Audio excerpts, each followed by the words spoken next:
दोस्तों आज हम लोग बात करेंगे झीलों के बारे में। शायद ही ऐसी कोई परीक्षा हो जिसमें झील से संबंधित कोई क्वेश्चन ना पूछा जाए। अर्थात कहने का मतलब ये है, झील से संबंधित कोई ना कोई क्वेश्चन हर एग्जाम में जरूर पूछ लिया जाता है। इन प्रश्नों में कुछ इस तरीके से प्रश्न शामिल होते हैं कि भारत की सबसे मीठे पानी की सबसे बड़ी झील कौन सी है, किस राज्य में स्थित है, खारे पानी की सबसे बड़ी झील कहां पर है, झीलें कितने प्रकार की होती हैं, विवर्तनिक झीलें कौन सी हैं,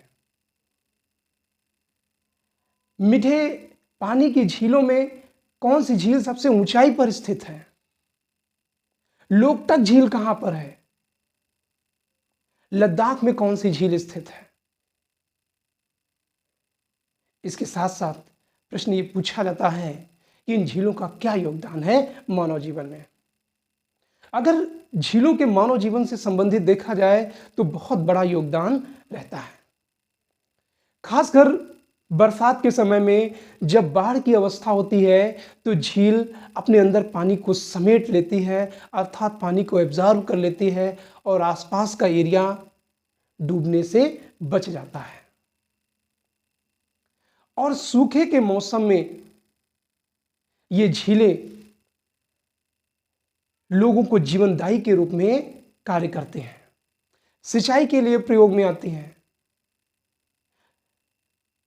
टूरिस्टों के नौगम्य के लिए आती हैं, मछली पालन के लिए आती हैं।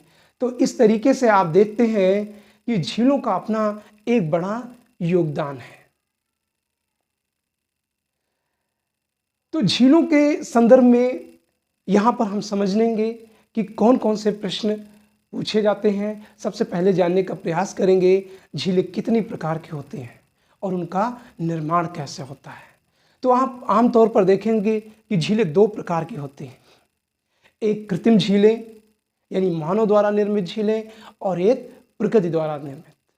तो प्रकृति में कई प्रकार की झीलें बनती हैं, कुछ नदी द्वारा और कुछ पृथ्वी के हलचलों के कारण और कुछ उल्का पिंड के द्वारा झीलों का निर्माण होता है।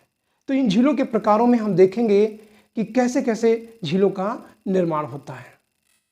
तो हम झीलों के प्रकार में देखते हैं, सबसे पहली झील है और इस झील का नाम है विवर्तनिक झीलें। यानी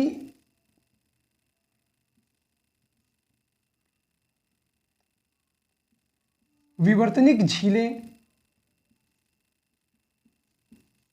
कौन सी हैं? दोस्तों, पृथ्वी के जब आंतरिक हलचलों के कारण पृथ्वी के धरातल पर दरार पड़ जाती है और उसमें बरसात का पानी या नदी का पानी भर जाता है, तो ऐसी झीलें विवर्तनिक झीलें कहलाती हैं।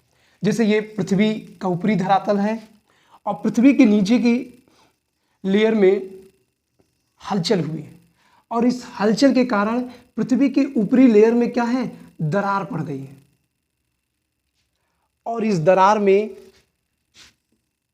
किसी पहाड़ से पानी बह के इसी में गिर जाता है। तो ये इस तरीके की जो झील होती है वो विवर्तनिक झीलें हैं और ऐसी झीलें आमतौर पर पहाड़ी क्षेत्रों में देखने को मिलती हैं। और इन झीलों में जैसे नैनीताल, नैकुचिया ताल,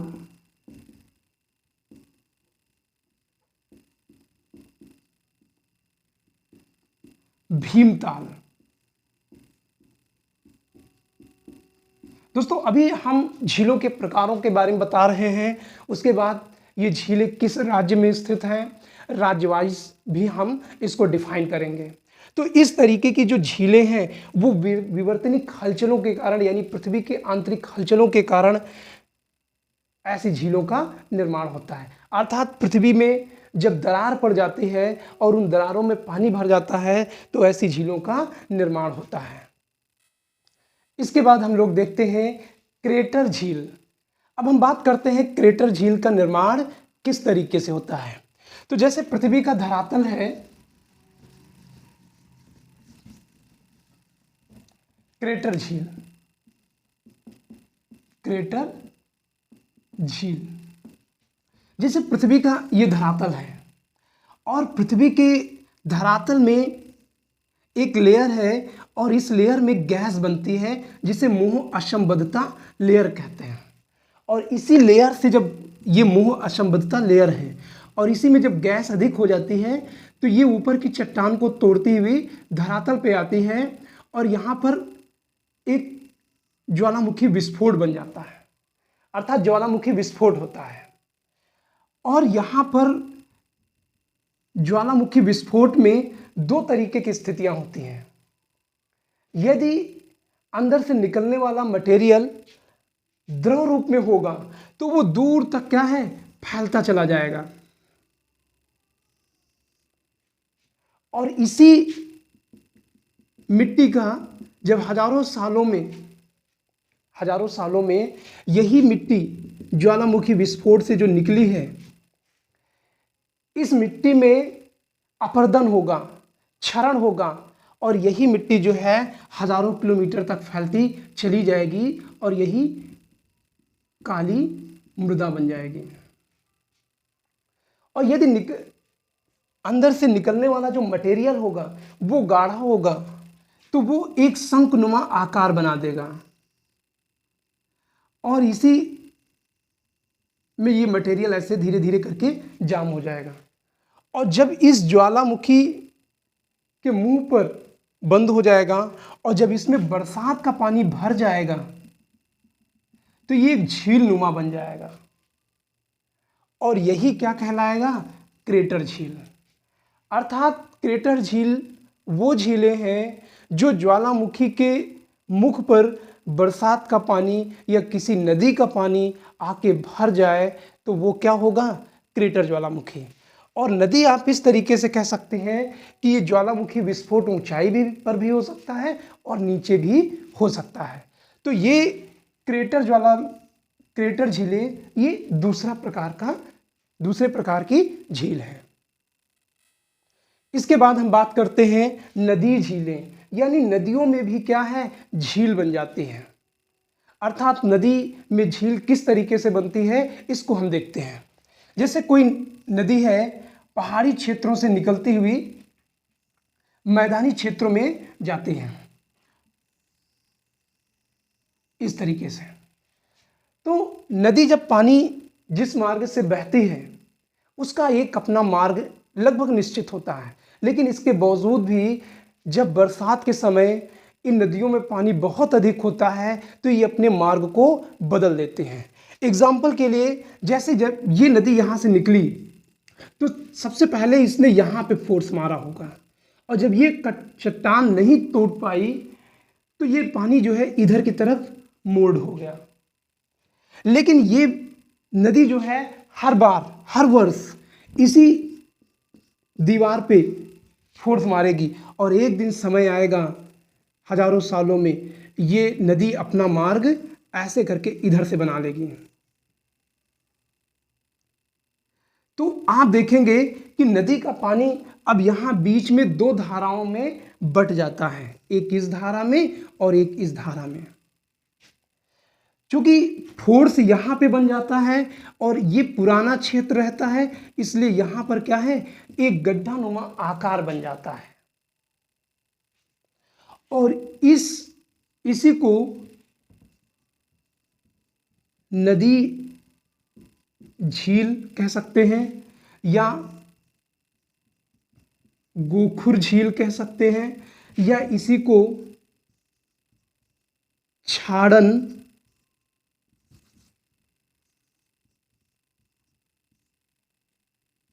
झील भी कहते हैं या इसी को चापाकार झील भी कहते हैं।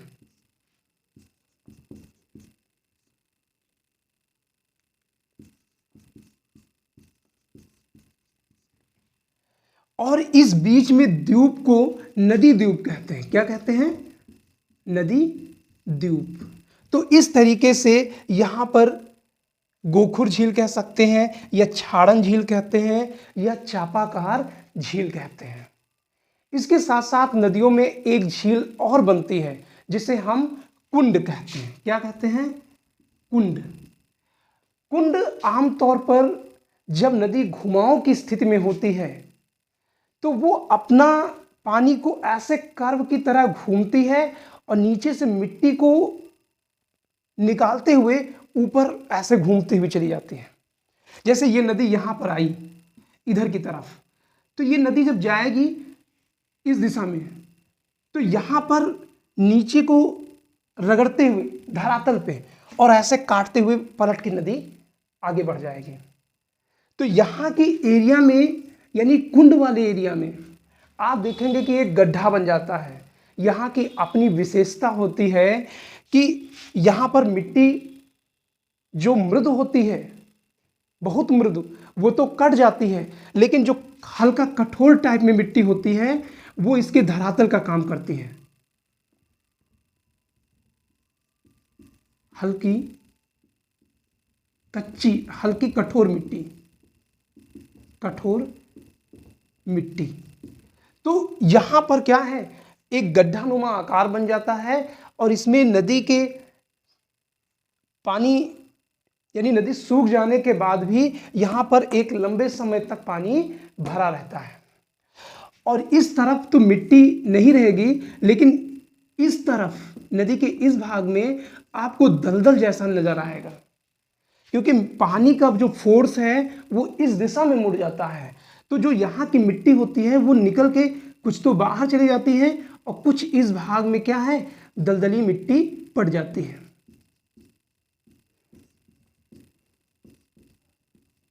तो इस तरीके से नदी झीलों का निर्माण होता है। इसके बाद हम लोग देखते हैं वायुड़ झीलें। अब वायुड़ झीलें कैसे बनती हैं? वायुड़ का मतलब है वायु से रूढ़, यानी वायु द्वारा बनी हुई झीलें। ये झीलें खासकर उन क्षेत्रों में बनती हैं जो रेतीले क्षेत्र होते हैं, अर्थात हम कह सकते हैं ये झीलें राजस्थान जैसे क्षेत्रों में बनती हैं। अब कैसे बनती हैं इसे समझिएगा। दोस्तों, जब आप रेतीले क्षेत्र में जाएंगे तो वहाँ देखेंगे कि बहुत तेज हवाएं चलती हैं और हवाओं के साथ जो है बहुत सारी रेत उड़ती रहती है। जैसे ये कोई रेतीला एरिया है। जब आप रेतीले में देखें घूमने के लिए जाएंगे तो आप जिस स्थान पे आज देखेंगे कि एक बड़ा टीला खड़ा है, हो सकता है कल वायु की दिशा बदल जाए और वो टीला न दिखाई पड़े। जैसे ये कोई रेत है, मैदान है और हवा जो है इस दिशा में बह रही है और यहां कोई छोटा सा कंकड़ पत्थर पड़ा हुआ है। जब हवा इस दिशा में चल रही है तो जाहिर सी बात है अपने साथ रेत को उठाती हुई, नीचे से रगड़ते हुए रेत को चलती है। जब हवा नीचे रेत में रगड़ती है तो रेत भी जो है ऊपर की तरफ कुछ मात्रा में उड़ने लगती है। और जैसे ये हवा इस दिशा में बढ़ रही थी तो यहाँ पर पत्थर पड़े होने की वजह से ये ऐसे रेत चढ़ने लगी और धीरे धीरे ये रेत क्या है, ऐसे चढ़ती जाएगी और यहाँ पर एक टीला बना देगी। और इस टीले बनाने के साथ साथ यहाँ की रेत जो है खाली हो जाएगी ऐसे, यानी हवा जो है ऐसे प्रेशर मार के नीचे की रेत ले जाके ऊपर रेत छोड़ते हुए आगे बढ़ जाएगी। और यहां पर क्या है, काफी गड्ढानुमा आकार बन जाएगा। और यदि इसी बीच बरसात हो गई, दोस्तों आपको मैं बताना चाहूंगा कि राजस्थान वाले एरिया में कुछ मीटर की गहराई पर नीचे एक कंकड़ी लेयर पाई जाती है। कंकड़ीली रेल है, एक तरीके से पथरीली आप कह सकते हैं। और यही कारण है कि राजस्थान के एरिया में जब बरसात होती है तो पानी धरातल पे नीचे नहीं जा पाता है, क्योंकि ये जो लेयर है पथरीली वो नीचे नहीं ले जाने पड़ती है, नहीं ले जाने देती है और नमी जो है इसी क्षेत्र में बनी रहती है बरसात वाली। और जब ये गड्ढा ऐसे बन गया और इसमें बरसात के कारण पानी भर गया तो इस तरीके से झीलों का निर्माण होता है और ऐसी झीलें वायुड़ झीलें कहते हैं। इन वायुड़ झीलों में जैसे राजस्थान की पंचभद्रा झील और सांभर झील है। राजस्थान की कौन सी है? पंचभद्रा झील और दूसरी है सांभर झील। तो इस तरीके से वायुड़ झीलें कहाँ बनती हैं? खासकर राजस्थान वाले एरिया में। उसके बाद हम बात करते हैं लैंगून झील के बारे में। तो हम देखते हैं लैंगून झीलों का निर्माण किस तरीके से होता है।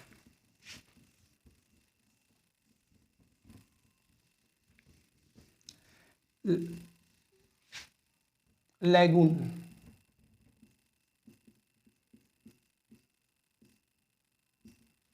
दोस्तों वह झीलें जो तीन तरफ स्थल से घिरी हों और एक तरफ जल से हों, ऐसी झीलें लैंगून झीलें कहलाती हैं।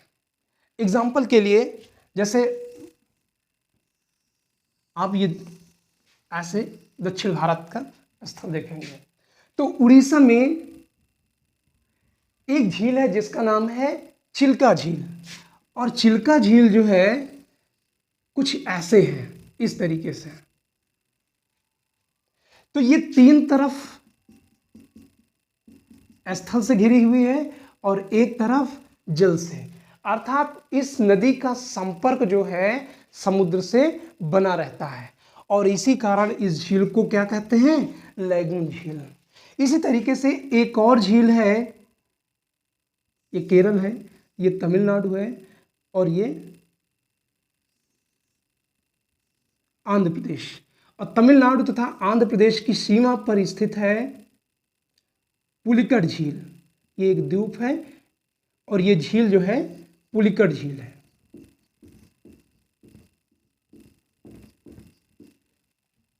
तो जाहिर सी बात है पुलिकट झील ये कैसी झील है? लैगून झील। कैसी झील है? लैगून झील कहलाती है।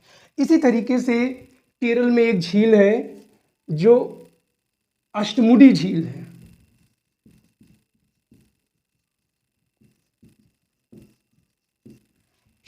तो प्रश्न पूछा जाता है अष्टमुडी झील कैसी झील है? तो अष्टमुडी झील जो है ये लैंगून झील है।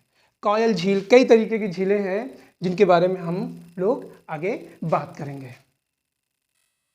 इसके बाद हम लोग बात करते हैं भूस्खलन झीलों का निर्माण किस तरीके से होता है। भूस्खलन झील, जैसे ये पृथ्वी का धरातल है और पृथ्वी के नीचे की प्लेटों में कोई हलचल हुई या पृथ्वी की कोई प्लेट किसी दूसरी तरफ खिसक गई और उसमें दरार पड़ गई और इस तरीके से भूस्खलन झीलों का निर्माण होता है। इसी तरीके से कुछ ऐसी झीलें होती हैं जैसे कोई बड़ा सा उल्का पिंड पृथ्वी के ऊपर आके गिर जाए। तो जैसे यहां पर ये पृथ्वी का धरातल है, ऊपरी भाग है और कोई बड़ा सा पिंड आया पृथ्वी से टकरा गया। जब पृथ्वी से टकराया तो इसने क्या कर दिया? यहां पर एक गड्ढा बना दिया।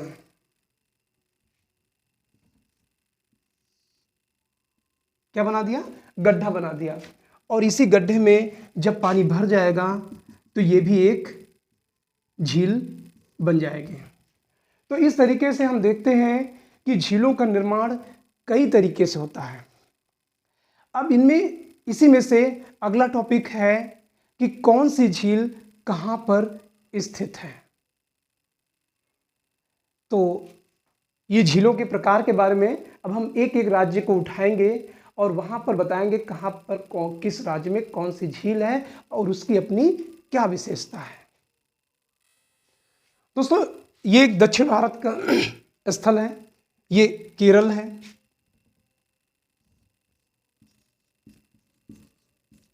ये तमिलनाडु है। और ये कर्नाटक है। तो सबसे पहले हम देखेंगे केरल में कौन कौन सी झीलें स्थित हैं। तो केरल में एक झील है जो कि कोलम जिले में स्थित है और इस झील का नाम है अष्टमुडी झील।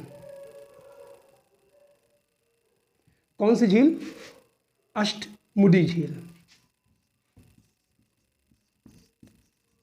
अष्टमुडी झील।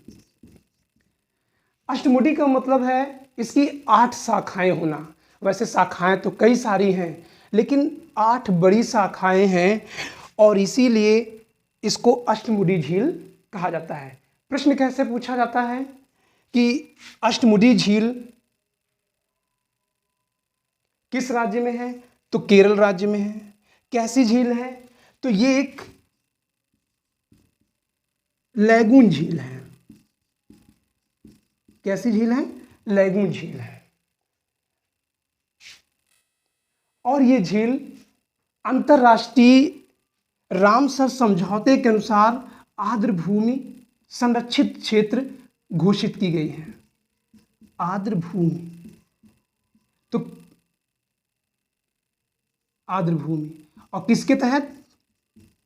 रामसर समझौते के तहत। तो प्रश्न पूछा जाता है अष्टमुडी झील कहाँ पे है? तो केरल राज्य में स्थित है। और किस जिले में स्थित है? तो कोलम जिले में स्थित है। कैसी झील है? लैगून झील। और रामसर समझौते के तहत इसे आर्द्र भूमि संरक्षित स्थल घोषित किया गया है। फिर अगला है सस्थमकोट्टम झील। तो सस्थमकोट्टम झील यही केरल में स्थित है, कोलम जिले में। इस झील का नाम क्या है? सस्थमकोट्टम झील। तो ये केरल के मीठे पानी की झील है। कैसी झील है? मीठे पानी की। तो प्रश्न पूछा जाता है, 3-4 झीलों का नाम दे दिया जाता है और पूछ लिया जाता है ये झील कहाँ पर स्थित है और कौन सी मीठे पानी की झील है। तो सस्थमकोट्टम झील कहाँ है? केरल में। और केरल के किस जिले में है? कोलम जिले में। ये भी कोलम जिले में स्थित है। तो इस तरीके से भी प्रश्न पूछे जाते हैं। उसके बाद हम लोग बात करते हैं वेम्बनाड झील के बारे में और पूछा जाता है वेम्बनाड झील कहाँ पर स्थित है। तो वेम्बनाड झील केरल की सबसे बड़ी झील है, जबकि सस्थमकोट्टम जो है ये मीठे पानी की झील है। तो वेम्बनाड झील जो है इसी के उत्तर में है, यहाँ पर इस तरीके से है, ऐसे करके। और इस झील का नाम है वेम्बनाड झील। ये एक पतले मार्ग संकीर्ण से अरब सागर से जुड़ी हुई है। कहने का मतलब है ये भी क्या है? एक लैगून झील है। लैगून झील है। और ये कई पतले पतले मार्गों से उत्तर से दक्षिण की दिशा में क्या है? जुड़े हुए हैं। और यहीं पर स्थित है वेलिंगटन द्वीप। कौन सा द्वीप? वेलिंगटन द्वीप। पूछा जाता है वेलिंगटन द्वीप किस झील में स्थित है? तो वेम्बनाड झील में स्थित है। किस राज्य में स्थित है? तो केरल राज्य में स्थित है। और भारत का सबसे छोटा नेशनल हाईवे इसी वेलिंगटन द्वीप पर है और जिसका नाम है NH-47। NH-47। तो यह भी प्रश्न पूछा जाता है सबसे छोटा राष्ट्रीय मार्ग कहां पर स्थित है? तो सबसे छोटा राष्ट्रीय मार्ग वेलिंगटन द्वीप पर स्थित है। और वेलिंगटन द्वीप किस राज्य में है? केरल राज्य में। तो सबसे छोटा राष्ट्रीय राजमार्ग कहां पर है? केरल राज्य में है। और ये वेम्बनाड झील कई कारणों से जाना जाता है, जैसे मछुआई यानी मछलियों के पकड़ने के लिए जाना जाता है। और इसके साथ साथ जो नौका प्रतियोगिता होती है, राष्ट्रीय प्रतियोगिता,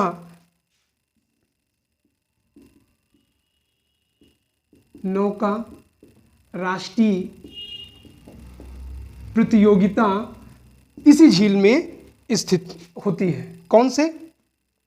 वेम्बनाड झील में, जिसमें आपने देखा होगा कि बहुत सारे लोग नाव में बैठकर चप्पू चलाते हैं और तेजी से नाव को आगे बढ़ाते हैं। तो वो प्रतियोगिता जो है इसी वेम्बनाड झील में ही होती है। और इसी के किनारे एक शहर स्थित है जिसका नाम है एर्नाकुलम।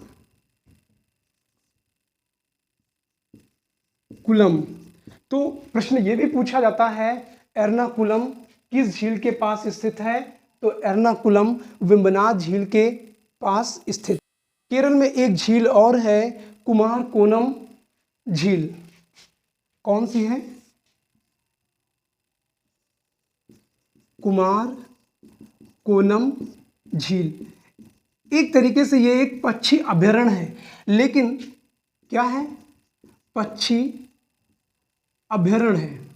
और ये एक जो झील है, ये कैसी झील है? लैगून झील है। तो आपने देखा कि केरल राज्य में कई सारी झीलें स्थित हैं, और यहीं पर स्थित एक झील और है, वीरनपुझा झील।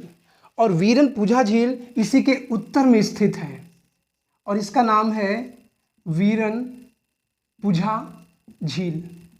तो इस तरीके से केरल की कई सारी झीलें अब आपको समझ में आ गया होगा। उसके बाद अब अगली क्लास में, ये वीडियो बहुत लंबी हो रही है, डाउनलोड करने में समस्याएं आएंगी, तो इसको ध्यान में रखकर इस क्लास में इतना ही। अगले पार्ट में शेष राज्यों की जितनी भी झीलें हैं उसको कवर करने की कोशिश की जाएगी। तो दोस्तों, ये जानकारी आपको कैसी लगी? अच्छी लगे तो मेरे चैनल को सब्सक्राइब करिए, लाइक करिए, कमेंट करिए और अपने दोस्तों को शेयर करिए। Thank you.